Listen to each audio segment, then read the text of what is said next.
Hi everyone, thanks for joining us for our panel discussion. The topic is eternal investment strategies that will work for investors and why cryptocurrencies ain't one of them.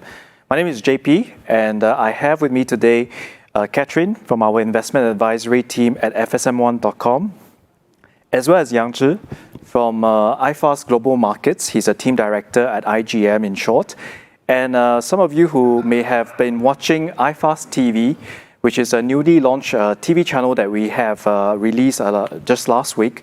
You may have seen him in a number of the programs that he's hosting. So iFast TV, just a quick shout out. It's a TV channel that is available on a mobile app as well as on website, which brings together the best investment ideas from analysts, fund managers, financial advisors, as well as influencers in the finance world. And we try to bring all these people talking about finance, investments, and share the best ideas with you.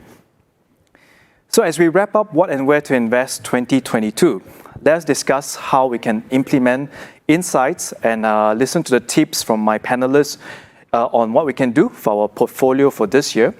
We'll also look at strategies that have stood the test of time, which we call eternal strategies that will work for investors no matter the market outlook. Before we proceed, I just wanted to talk about something that more investors are talking about, and that's cryptocurrencies, and why I think they are not an eternal investment option.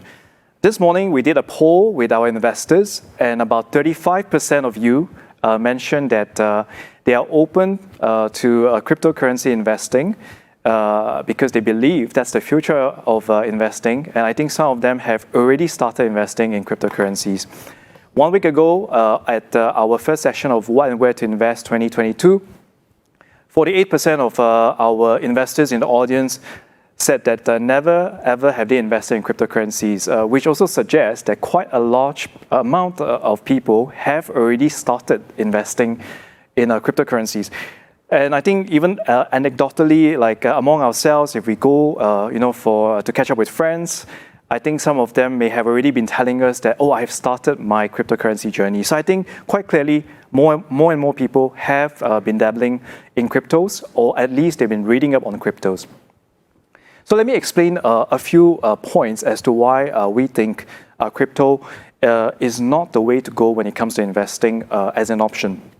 So first, the absence of fundamentals and the lack of intrinsic value for cryptos. So the inability to generate any form of a cash flow or income is one of the biggest drawbacks or flaws for cryptos. So when I look at, let's say, stock, there's the ability to see what's the kind of cash flows that lie ahead for a company or a stock. We are also able to measure its earnings growth potential for the next 1 year or 2 years. And we therefore can also then see from a valuation perspective, is it expensive or cheap or trading at a fair value?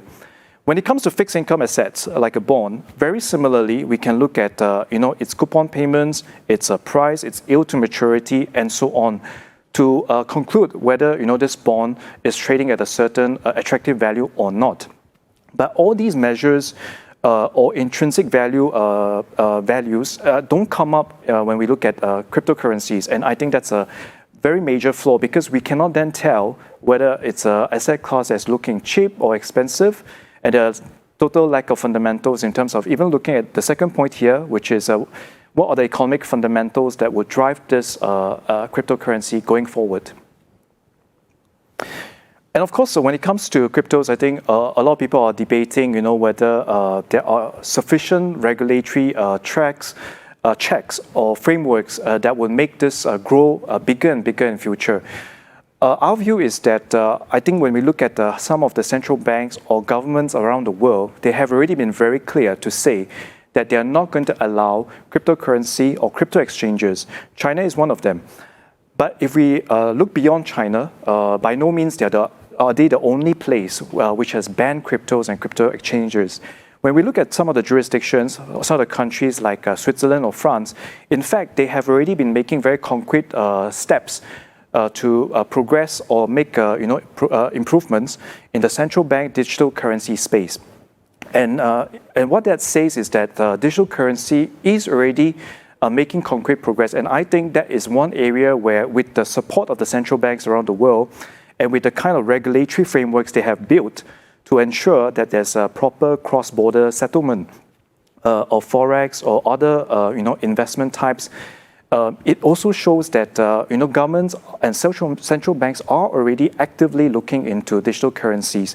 So in this case, central bank digital currencies. So we can expect that central bank digital currencies will continue to grow in importance going forward. And that is something that is seriously lacking for cryptos as opposed to central bank digital currencies. My other point here is that cryptos are highly momentum driven. So a reversal in the momentum would signal that there's just no lack of fundamentals to drive this asset class going forward. And fading momentum, in fact, will be one of the biggest headwinds for cryptos. And I think we've seen a bit of that in the last few weeks when, for example, Bitcoin hit a high in November, but then quickly, corrected. Two other points here. So higher risk of leverage bets imploding and wilder swings in volatility. I think when we look at a lot of the crypto exchanges, they offer dramatic leverage. And that means that, when there is a drawback or a correction, it also means that it's going to be a lot more severe than a lot of investors can expect. Last point here, I think a lot of the easy monetary policy that we have seen from central banks, especially like in the US, well, that's going to come to an end because that has helped, a lot of asset classes to scale up and to rise up. But we already know that with a lot of concerns on inflation and the possibility of interest rates rising even sooner rather than later this year, well, that kind of easy monetary stance from the US Fed, for example, is going to come to an end. And that's going to, of course, be a problem for very speculative asset classes like cryptos. So I've shared my part on why I think cryptos are not a good investment option for investors. I will now invite my guests, Yang Zhi and Kat, starting with Yang Zhi. What do you tell your clients when they tell you that they are interested in cryptocurrency? Well, thanks, JP. I think what you have shared are very valid points. And you have correctly pointed out that over the past few years, there has been increasing interest in cryptocurrencies. I mean, if we look at cryptocurrencies from the technology point of view, the blockchain technology, I think it's something that is worth exploring, something that can really spur a lot of innovation in the technology space. But as an investment option, it is not a wise choice. So let me give you some examples. I think I will be reiterating some of the points that you have mentioned earlier. So, for example, today if I'm an investor and I want to buy a farm, the farm produces crops which can be sold for cash flow, right? And then if today I decide to buy a business, right? A business sells its products and services to again produce cash flow. So in this case, as an investor, whenever I buy a farm or a business, I know what price it's a good price to buy a farm or the business because it produces something. So there's something for me to measure. But in the case of cryptocurrency, what I tell my clients is that it is a digital asset. So which means that it has no physical properties, you cannot lie on it, you cannot sleep in it and things like that. And unlike a farm or business, it does not produce anything. So how is the value of cryptocurrency derived? It's based on how much the next buyer is willing to buy from you. So in this sense, you're kind of like playing musical chairs. So the thing is that when there's a buyer, prices will continue going up. But when the music stops, people are going to get hurt really badly. So for that matter, I think that I advise my clients that cryptocurrency, it's more of a speculation than an investment. Yeah. I agree with you. Yes. Kat, how about you? I fully agree with both of your points. It's very valid. And in fact, this is also what I do tell my clients, that crypto is very, very speculative. Like we look at pre-COVID time versus the price now, crypto prices has rise. I mean, especially the bigger coins, more than double its value. So a lot of people look at it as a get-rich-quick scheme. And I would think it's a very lottery type of investment. So like when you are buying lottery, you don't put 5-digit kind of betting into it. If not, you'll just end up like the protagonist in the Squid Game.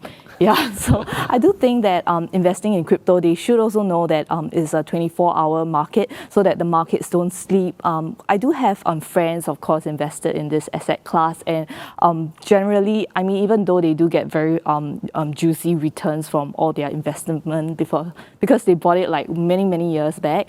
But one thing they do tell me and everything in common is that they cannot sleep well. So, I mean, to what extent do you want to actually invest in, and is it worth that kind of uncertainty, I think this is really one valid point to consider. And also, Warren Buffett do have a very a quote that I would think is very applicable here is that he says that do not test the depth of the river with both your feet. So I do think that even if they really do want to invest in it, better do your own due diligence. Not all the coins are the same.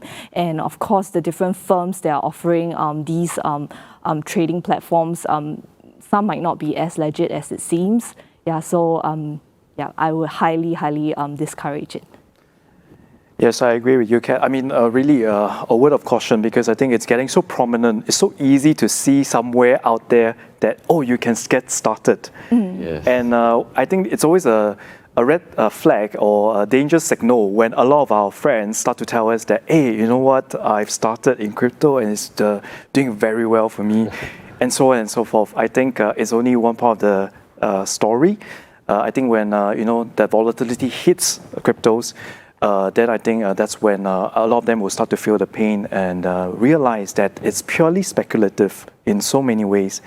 And I'm looking at the examples of Elon Musk talking about his merchandise. You can use Dogecoin, but I mean every time he says that, then Dogecoin shoots up. Just sounds extremely dodgy. When a tweet move the markets, right? Yeah. So I'll just move to, let's say, concrete steps that our investors can take when it comes to investing. So which brings me to the next point here. So what tips do you have for a client looking to build an investment portfolio, Yang Zhi? Yeah, so I think when it comes to building a portfolio, there's a lot of literature on asset allocation. So what I'm going to share today is something different, but I think it's the key step to building a portfolio, which is to understand your personal financial goal and what the portfolio is supposed to do.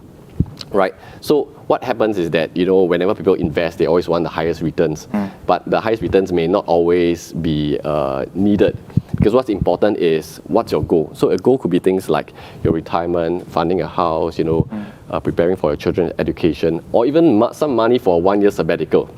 Right, so once you have determined that goal and what the portfolio is supposed to do for you, you actually have a ballpark figure of how much you need to achieve.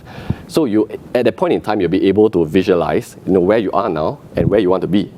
Right, so for example, if you want to aim for $500,000 in X number of years, so what you can do is, when building this portfolio, you reverse engineer to determine how much money you need to invest, and what is the target ROI, return on investment, that your portfolio needs to achieve so that you can hit your goal. So having that in mind, you'll be able to tweak your portfolio in the suitable amount of risk. So you see, for example, a lot of people will be excited to be investing in very hype names, even like the Teslas and all. So I hear a lot of this. Yeah. But sometimes, if you look at it from a goal perspective, if it only takes 3% for you to hit your goal, 3% per annum, technically you don't have to be taking such big risks in more volatile stocks. You could just buy a bond and you will still hit your goal. Yes. So I think the key thing to building a good portfolio would be understanding what your goal and what is the purpose of this portfolio in your financial plan. Yes, I hear what you're saying, because I think a lot of people may know about the plan and maybe what they should be doing, but then they start to get affected when they hear, let's say, their friends getting crazy returns, let's say. And that's the fear of missing out, really, because they're like, 8% a year, I used to be happy with that, but now I'm hearing my friend making 8% in a day. Yeah. So they start to get affected, and then they start to forget about the plan. And that's a problem, because 8% a day up could also be down the next day. So I think then the plan goes awry totally, right? Yeah, actually, if I may even add, I actually thought about this for a while, and I figured that, to become wealthy through investing, there are two paths that I know of. The first one is that you have to be very lucky. So not everybody that invests into this very high growth stuff make money. If you look around, there are some people that make money, but a bulk of them actually not making money, right? So the first one is that you can be very lucky. The second possibility, the second path that you can take is to be very disciplined. Right, so I think luck is something that we cannot choose, but discipline is a choice that every investor can decide to make. Yes, that's right. Kat, well, your views? Agree. Yes, I think luck is totally out of our control. So something that we can control, and what FSM1 always do advocate our clients is that to have a portfolio, you must look at the supplementary, something that's more tactical, like all your very interesting bets that you want to place in, and of course something that's not taking too large a portfolio, maybe 5-10% of it, in a sense that should any of these investments within this tactical asset classes get decimated overnight, it does not set back the investment goals. And there's like the core portfolio, be it amongst like global equities, US, regional ones, or even like in a bulk of just put it into bonds. Yeah, it doesn't mean that, you can have a whole portfolio of bonds and, zero tactical. Yeah. So I think it's always about balances. Yeah. So I think it's important to set that kind of ratio inside the portfolio. Yes. Very good insights from both of you. So I'll move on to this part, which is about what's your favorite eternal investment strategy and why does this strategy work irrespective of whether markets go up or down or sideways? Yeah. So Yang Zhi? Yeah, I think this is a very interesting question. So I spent a while thinking, so what is my favorite strategy, right? The key thing over here is eternal, right? Yes. So I think if you ask Warren Buffett, he would say, buy the S&P 500 index, right? Yes. So that's what he would say. But my favorite eternal investment strategy would be global diversification, right? So the reason is this. I think if we look back in history for the past 100 years, we started off with the UK being one of the most powerful nations in the world in the earlier days, right? That's why they were called Great Britain. Thereafter, after the World War II, I think US accelerated to become the #1 economy today. And they still are. But as we are speaking today, I think there are a lot of nations that are, catching up at a very fast pace. For example, China.